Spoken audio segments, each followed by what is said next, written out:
So last question I have for you, and this is actually more of a practitioner question. So you're at Hearsay now. You're enabling, if a lot of people don't know, Hearsay does very large enterprise deals with large enterprise or long enterprise sales cycles. So give us your tips for the community members who have to enable similar kind of enterprise focused sales teams.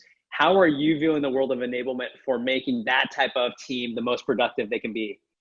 Absolutely. My approach is all about the team. So when you're in a long sales cycle and you're working with, C-level executives at giant companies, it's going to be a multi-threaded deal. It's not going to be one AE that makes one relationship and then we just, we sit through a ton of meetings for 2 years and then we sign a document.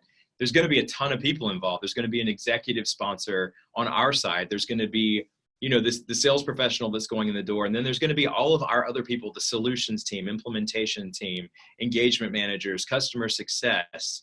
There's a ton of different people that are going to be working through this deal cycle. And the challenge in something that's that long and that involved is really making sure that all the plays are organized across the entire account team. Because it's really easy for every one of those groups to have their own plays, their own KPIs, and figure out what they're going to be doing. The challenge is, what's the one playbook that includes them all? What's the one certification where they're all saying the same language, understand how to position the products in the same way? What's the what are the pop-up trainings that I'm doing quickly that gives them the elevator pitch that's consistent across all of them that are talking to a myriad of people in all these different accounts? So my approach right now is thinking about all the classical enablement responsibilities just through the lens of the account team. So what's the content that everyone needs to serve up at the right time? How is it moving the deal forward? What types of training and onboarding do we need for new people on this team so that they become great team players and great partners?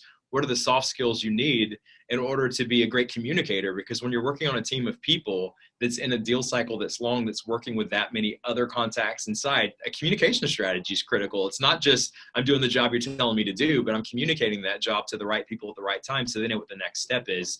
So for me, it's really taking all the enablement function and just plugging it into an account team philosophy. And I own sales operations and enablement here. So I'm having to use both sides of my brain because I'm also having to produce the data, the activity metrics, understanding how we're going to forecast in a 2-year deal cycle, what that looks like, and what happens when you miss it by a month and suddenly that multi-million-dollar deal falls in a quarter after you were expecting it. It's a game changer. It's a game changer for the way that we look at how our business is going to run, how we staff, all the different pieces of it. So I think for enterprise, that's a great tactic. I think there are other things that you can do in the future, but as far as classical enablement and enabling an enterprise process, you really have to be inclusive of everyone that's going to be on the deal team and talking to the customers to create a consistent buyer's experience through the buying journey.